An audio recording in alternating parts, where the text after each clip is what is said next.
Good morning student मित्रांनो, करोनाचा प्रादुर्भाव वाढत असल्यामुळे यावर्षी विद्यापीठाने ऑनलाईन टीचिंग बाबत अधिसूचना काढलेल्या आहे. त्या अधिसूचनेच्या अनुषंगाने आपण आजपासून ऑनलाईन टीचिंग सुरू करणार आहोत. यावर्षी BA सेकंड इयरला तिसऱ्या सेमिस्टरमध्ये भारतीय तर्कशास्त्र, इंडियन लॉजिक या विषयाचे अध्ययन आपल्याला करायचे आहे. मागच्या वर्गात तुम्ही बघितलं असेल की भारतीय आणि पाश्चात्य नीतिशास्त्र आपण शिकलेलो आहे. यावेळेस तत्वज्ञानाची एक शाखा तर्कशास्त्र, लॉजिक याचा आपण अभ्यास करणार आहोत. तिसऱ्या सेमिस्टरमध्ये भारतीय तर्कशास्त्र, तर चौथ्या सेमिस्टरमध्ये पाश्चात्य तर्कशास्त्र असा आपला अभ्यास विषय आहे. तर सर्वात आधी यावर्षी म्हणजेच तिसऱ्या सेमिस्टरच्या सिलेबसकडे आपण थोडक्यात लक्ष घालू. युनिट नंबर 1 मध्ये न्यायदर्शनातील अनुमान सिद्धांत आहे. त्यामध्ये व्याख्या, प्रक्रिया, पक्षता आणि अनुमानाचे प्रकार यांचा अभ्यास करायचा आहे. तर युनिट नंबर 2 मध्ये न्यायदर्शनातीलच परामर्श, लिंग परामर्श, व्याप्ती आणि व्याप्तिग्रहोपाय यांचा अभ्यास आपल्याला करावयाचा दिसून येतो. तर हे दोन्हीही युनिट जे आहेत, हे दोन्ही युनिट पूर्णतः न्यायदर्शनाशी संबंधित आहे. आणि याच युनिटमध्ये म्हणजे दुसऱ्या युनिटमध्ये आपल्याला न्यायदर्शनातील हेत्वाभासाचा विचार करायचा आहे. युनिट नंबर 3 मध्ये आपल्याला बौद्ध अनुमान याचं अध्ययन करायचं आहे. यामध्ये सुद्धा व्याख्या, प्रकार, पक्षता, लिंग परामर्श, परामर्श, व्याप्ती, व्याप्तिग्रहोपाय आणि हेत्वाभास यांचा अभ्यास करायचा आहे. आणि युनिट नंबर 4 मध्ये जैन अनुमानाचा आपल्याला विचार करायचा आहे. यामध्ये सुद्धा व्याख्या, प्रकार, पक्षता, पक्षधर्मता, लिंग परामर्श, व्याप्ती, व्याप्तिग्रहोपाय आणि हेत्वाभास असं संपूर्ण आपल्याला अध्ययन करायचं आहे. मित्रांनो, तुम्हाला इथे एक दिसत असेल टोटल मार्क 80. तर हा पूर्ण सिलेबस थर्ड सेमिस्टर करिता 80 मार्काचा आहे आणि 20 मार्क हे इंटरनल असतात, जे आपण व्हायव्याद्वारे किंवा तुमच्या असाइनमेंट बुकद्वारे महाविद्यालयाकडून तुम्हाला दिले जात असतील. तर आता आपण सुरू करतो BA भाग 2 सत्र 3 भारतीय तर्कशास्त्र युनिट नंबर 1 मधील न्यायदर्शनातील अनुमान विचार. न्यायदर्शनाला प्रमाणशास्त्र सुद्धा म्हणतात. न्यायदर्शनात प्रमाणाची विस्तृत चर्चा केलेली आढळून येते. न्यायदर्शनाच्या मते ज्ञान 2 प्रकारचे असते.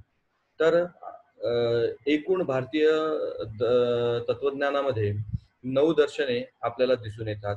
त्यापैकी पहिले 6 ते म्हणजे न्याय, वैशेषिक, सांख्य, योग आणि पूर्वमीमांसा आणि उत्तर मीमांसा म्हणजेच वेदांत ही 6 दर्शने आणि उरलेली 3 दर्शने जैन, बौद्ध आणि चारवाक. तर पहिले जी 6 दर्शने आहेत ही आस्तिक दर्शने आहेत, तर उरलेली 6 दर्शने ही नास्तिक दर्शने आहेत. न्यायदर्शनामध्ये ज्ञानाबद्दल विस्तृत चर्चा केलेली दिसून येते. ज्ञान म्हणजे काय, ज्ञान प्राप्त करण्याची साधने कोणती, म्हणजे प्रमाणाबद्दल विस्तृत चर्चा केलेली आहे. आणि म्हणून न्यायशास्त्राला प्रमाणशास्त्र सुद्धा असं म्हणतात.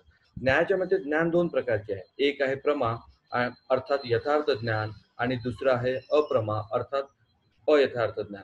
प्रमा म्हणजे यथार्थ ज्ञान, अर्थात वस्तू जशी आहे त्या स्वरूपात तिचे ज्ञान प्राप्त होणे म्हणजे प्रमा होय. म्हणजेच प्रमाणाबद्दल जर प्रमाबद्दल जर बोलायचं झालं तर आपल्याला असं दिसून येते की प्रमा म्हणजे खरे ज्ञान किंवा सत्य ज्ञान, वस्तू जशी आहे त्या स्वरूपात तिला आत्मसात करणे. म्हणजे एखादी काय म्हणतात, जसं एखादी वस्तू समजा डस्टर तुमच्या समोर टेबलावर ठेवलेला आहे आणि जर तुम्ही तिला त्याच पद्धतीने आत्मसात करत आहे, म्हणजे जर ते पिवळ्या रंगाचं असेल आणि ते तुम्हाला पिवळ्या रंगाचंच दिसत असेल, तर वस्तू जशी आहे तसंच तुम्ही ते आत्मसात करत असल्यामुळे त्याला प्रमाज्ञान असं म्हणतात किंवा खरं ज्ञान असं म्हणतात. तर दुसरं आपल्याला दिसून येते अप्रमाज्ञान. अप्रमा म्हणजेच अयथार्थ ज्ञान, वस्तू जशी आहे त्यापेक्षा भिन्न स्वरूपात तिचे ज्ञान प्राप्त करणे म्हणजे अप्रमा. जसं एखादी भिंत पांढरी असेल परंतु एखाद्या व्यक्तीला पिलिया झालेला असेल आणि जर ती त्याला फिक्कट पिवळी दिसत असेल, तर वस्तू कशी आहे मुळात पांढऱ्या स्वरूपाची, परंतु त्याला ती कशी दिसत आहे, त्यापेक्षा भिन्न स्वरूपात दिसत आहे, म्हणजे फिक्कट पिवळ्या रंगाची दिसत आहे, म्हणून त्याला असत्य ज्ञान किंवा अयथार्थ ज्ञान किंवा अप्रमा असं म्हणतात. दुसरं उदाहरण द्यायचं झालं तर कधी कधी आपला पाय दोरीवर पडतो आणि पाय दोरीवर पडल्याबरोबर आपण भीतो. का म्हणून भीतो? तर तिथे साप आहे असं आपण समजतो. म्हणजे वस्तू काय होती? दोरी. परंतु समजलो काय आपण? साप. म्हणजे वस्तू जी आहे त्याच्यापेक्षा भिन्न स्वरूपात आपण तिला समजत असतो, म्हणून त्याला अप्रमाद ज्ञान असं म्हणतात. यथार्थ ज्ञान ज्या साधनाद्वारे प्राप्त होते त्याला प्रमाण असे म्हणतात. आता तुम्हाला हे माहित असेल की ज्ञान प्राप्त करण्याची भिन्न भिन्न साधने आहेत. तुम्ही आपल्या व्यावहारिक जीवनात जर लक्ष घातलं तर आपल्याला अनेक माध्यमांद्वारे ज्ञान प्राप्त होत असते. जसं प्रत्यक्षाद्वारे आपण ज्ञान प्राप्त करत असतो, अनुमानाद्वारे आपण ज्ञान प्राप्त करत असतो, शब्दाद्वारे आपण ज्ञान प्राप्त करत असतो. तर ही जी ज्ञान प्राप्ती करण्याची साधनं आहेत त्यांना प्रमाण असं म्हणतात. दुसऱ्या शब्दात ज्या साधनाद्वारे प्रमात्याला प्रमेयाचे ज्ञान प्राप्त होते त्याला प्रमाण असे म्हणतात. म्हणजे सांगायचं झालं प्रमात्या या शब्दाचा अर्थ आहे व्यक्ती आणि प्रमेय या शब्दाचा अर्थ आहे वस्तू. त्यांनी म्हटलेलं आहे की दुसऱ्या शब्दात ज्या साधनाद्वारे प्रमात्याला प्रमेयाचे ज्ञान प्राप्त होते त्याला प्रमाण असे म्हणतात. म्हणजेच ज्या माध्यमांनी व्यक्ती वस्तूचे ज्ञान प्राप्त करत असतो त्याला प्रमाण असे म्हणतात. प्रमाणासंबंधीची चर्चा भारतीय दर्शनात फार महत्वाची मानलेली आहे. प्रमाण शुद्ध असल्याशिवाय प्रमेयाचे ज्ञान शुद्ध होत नाही हे मान्य आहे. की जोपर्यंत तुमचे प्रमाण योग्य असणार नाही तोपर्यंत तुम्हाला वस्तूचं योग्य ज्ञान प्राप्त होणार नाही. जसं मी आत्ताच सांगितलं की एखाद्या व्यक्तीला पिलिया झालेला असेल तर त्याला प्रत्येक वस्तू ही कशी दिसेल? पिवळी दिसेल. म्हणजेच जी मुळात पिवळी नसेल. म्हणजेच आपल्याला हे म्हणायचं की प्रमाण शुद्ध नाहीये म्हणून वस्तूचं सुद्धा आपल्याला शुद्ध ज्ञान होत नाही. न्यायदर्शनात प्रमाणाला ज्ञान प्राप्तीचे सर्वात निकटवर्ती साधन म्हणून स्वीकार केलेले आहे. न्यायदर्शनात एकूण 4 प्रमाणांचा स्वीकार केलेला आहे: प्रत्यक्ष, अनुमान, उपमान आणि शब्द. तर मित्रांनो, प्रमाण किती आहेत न्यायदर्शनात? तर 4 आहेत. परंतु या सत्रामध्ये किंवा या संपूर्ण वर्षामध्ये सत्र 3 आणि 4 मध्ये आपल्याला फक्त अनुमान प्रमाणाचा अभ्यास करावयाचा आहे. बाकी उरलेल्या 3 प्रमाणांचा आपल्याला अभ्यास करावयाचा नाही. संपूर्ण जैनांबद्दलही आपल्याला अनुमान प्रमाणाचा विचार करायचा आहे, बौद्धांबद्दलही आपल्याला अनुमान प्रमाणाचा विचार करायचा आहे आणि न्यायदर्शनात सुद्धा आपल्याला अनुमान प्रमाणाचा विचार करायचा आहे. बाकी 3 प्रमाणांचं अध्ययन आपल्याला करावायचं नाही. तर आपण सर्वात आधी न्यायदर्शनातील अनुमान विचार. न्यायदर्शनात ज्ञान प्राप्तीचे एक महत्वाचे साधन म्हणून अनुमान प्रमाणाला महत्व दिलेले आहे. अनुमान हा शब्द अनु अधिक मान यांच्या संयोगातून तयार झालेला आहे. अनु म्हणजे पश्चात किंवा नंतर आणि मान म्हणजे ज्ञान. या प्रकारे अनुमानाचा शाब्दिक अर्थ पश्चात ज्ञान असा होतो. अर्थात असे ज्ञान की जे ज्ञान एका ज्ञानानंतर होते. अनुमानात पहिले ज्ञान प्रत्यक्ष ज्ञान असते आणि त्या प्रत्यक्ष ज्ञानाच्या आधारावर दुसऱ्या वस्तूचे ज्ञान त्यायोगे होत असते. तर न्यायदर्शनात अनुमान एक महत्वपूर्ण ज्ञान प्राप्तीचे एक महत्वपूर्ण साधन म्हणून स्वीकार केलेले आहे. अनुमान हा शब्द अनु अधिक मान या 2 शब्दापासून तयार झालेला आहे. अनु म्हणजे पश्चात किंवा नंतर आणि मान म्हणजे ज्ञान. जेव्हा आपल्याला एखाद्याचं ज्ञान झाल्यानंतर जेव्हा आपल्याला ज्ञान होत असते तेव्हा त्याला पश्चात ज्ञान असं म्हणतात. जसं आपण सर्वात आधी धूर बघतो आणि धूर बघितल्यानंतर आपण अग्नीचं ज्ञान प्राप्त करत असतो. म्हणजे अग्नीचं ज्ञान हे अनुमानात्मक ज्ञान आहे, बरोबर आहे. परंतु त्याआधी आपल्याला कशाचं ज्ञान झालं पाहिजे? धुराचं. आता हे धुराचं ज्ञान झाल्यानंतर आपल्याला अग्नीचं ज्ञान होते आणि म्हणून अनुमानाला काय म्हटलेलं आहे? पश्चात किंवा नंतरचे ज्ञान असं म्हटलेलं आहे. अनुमानात पहिले प्रत्यक्ष ज्ञान होत असते. मी आत्ताच सांगितलं की अनुमानामध्ये प्रत्यक्ष आपण काय पाहत असतो? धूर पाहत असतो आणि त्या प्रत्यक्ष ज्ञानाच्या आधारावर आपण दुसऱ्या वस्तूचे ज्ञान प्राप्त करत असतो. अनुमिती स्वरूप ज्ञान ज्या योगे होते त्याला अनुमान प्रमाण म्हणायचे. प्रत्यक्ष ज्ञानाच्या आधारावर जे प्रत्यक्ष नाही अशा संबंधीचे मिळालेले ज्ञान किंवा उपस्थितावरून अनुपस्थिता संबंधीचे ज्ञान म्हणजे अनुमिती होय. म्हणजे जिथे अनुमिती किंवा अनुमान या शब्दाचा अर्थ जर आपण बघितला तर आपल्याला असं दिसून येते की प्रत्यक्षाच्या आधारावरून अप्रत्यक्षाविषयी ज्ञान मिळवणे किंवा उपस्थिताच्या आधारावरून अनुपस्थिता संबंधीचे ज्ञान मिळवणे म्हणजे अनुमान. जसं तुम्ही आकाशात काळे ढग पाहता आणि ढग हे तुमचं प्रत्यक्ष ज्ञान आहे आणि त्याच्यावरून तुम्ही अनुमान लावता की पाऊस येईल, बरोबर आहे. किंवा तुम्ही डोंगरावर कुठेतरी धूर पाहता आणि तुम्ही अनुमान लावता की तिथे अग्नी असेल. म्हणजे प्रत्यक्षाच्या आधारावरून अप्रत्यक्षाविषयी जो ज्ञान असतं त्याला अनुमान असे म्हणतात. जसं समोर धूर दिसत असता त्या ठिकाणी अग्नी असणार असा जो निश्चय होतो तो अनुमिती होय.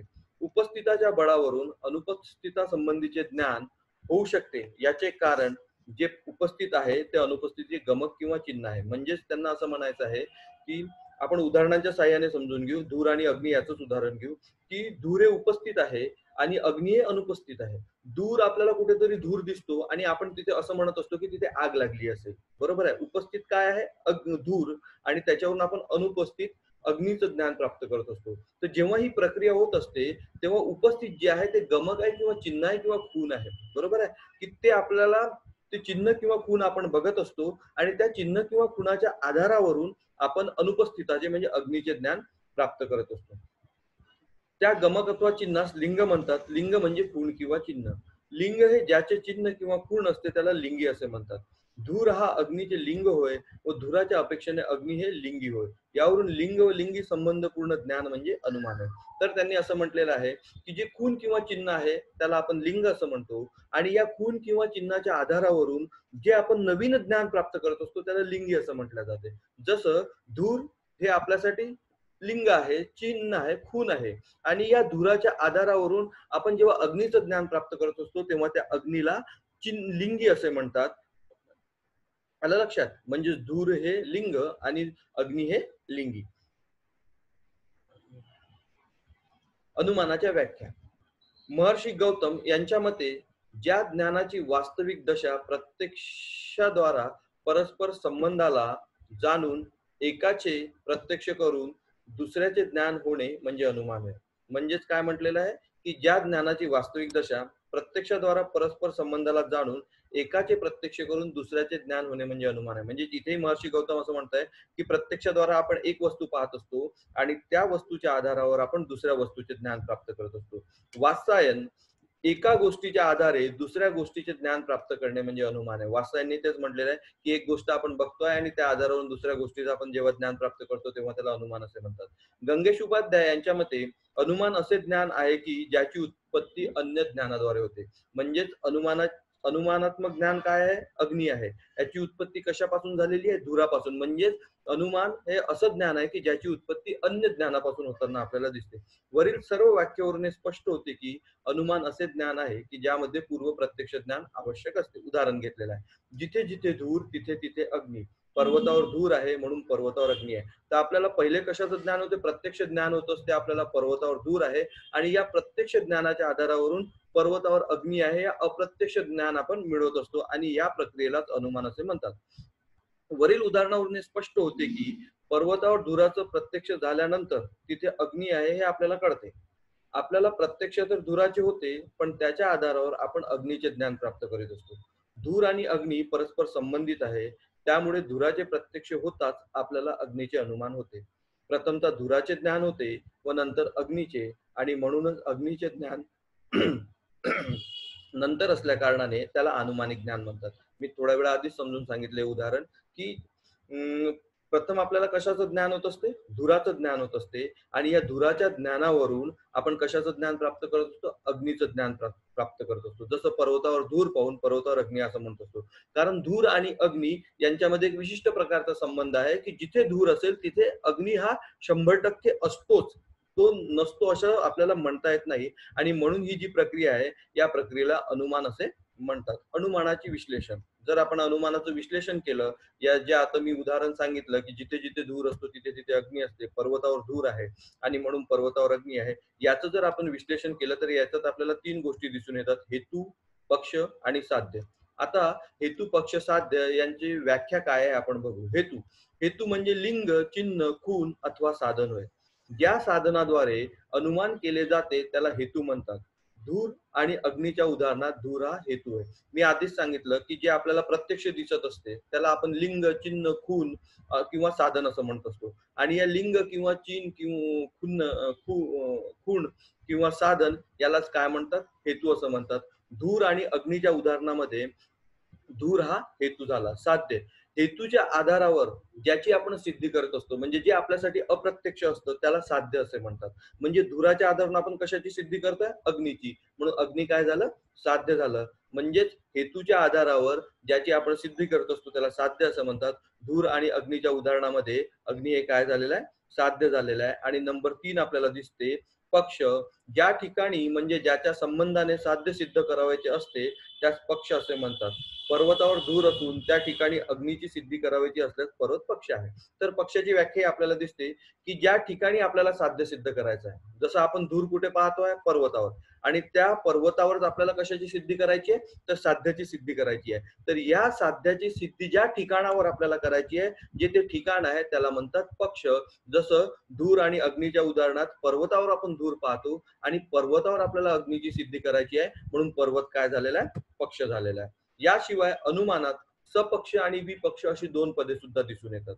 तर सपक्ष सपक्ष म्हणजे योग्य पक्ष आणि विपक्ष म्हणजे अयोग्य पक्ष.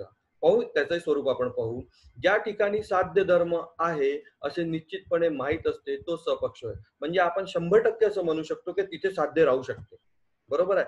जसं धूर हा हेतू पर्वतावर आपण बघत असतो आणि पर्वतावर अग्नी 100% राहू शकते असं आपल्याला म्हणता येते. जसं स्वयंपाकघर सारख्या अनेक ठिकाणी धूर व अग्नी यांचे साहचर्य पूर्वीपासूनच असते. ती सर्व ठिकाणी सपक्ष आहेत. म्हणजे जिथे साध्य धर्म योग्य प्रकारे राहू शकतो, कुठलीही समस्या निर्माण होणार नाही, कुठलीही शंका निर्माण होणार नाही, अशी जी जागा असते त्याला म्हणतात सपक्ष. तर दुसरं उदाहरण, दुसरं पक्षाचा जो भाग आहे तो आहे विपक्ष. याला अयोग्य पक्ष आपल्याला म्हणता येईल. जिथे साध्य धर्माचा अभाव निश्चितपणे माहीत आहे ते विपक्ष होय.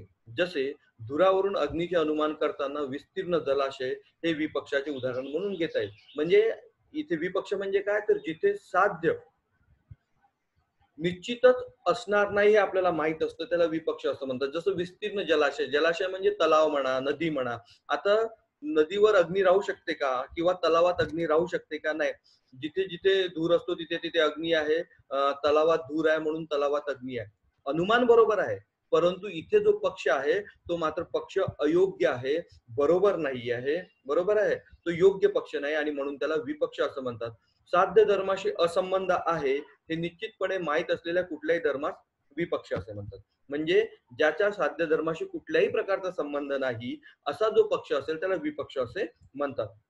आता पुढे आपल्याला शेवटची ओळ जी दिसते, हेतूने नेहमी सपक्षावर राहावे, विपक्षावर राहू नये. म्हणजेच हेतू हा कसा असावा, नेहमी सपक्षावरच असावा. म्हणजे हेतू जसं धूर हा आपल्याला पर्वतावर किंवा अन्य कुठेतरी दिसायला पाहिजे, परंतु जल, तलाव, नदी या ठिकाणी तो कधीही दिसू नये. म्हणजेच हेतूने नेहमी सपक्षावर राहायला पाहिजे, विपक्षावर राहू नये. आणि अशाच हेतूला सदहेतू म्हणतात.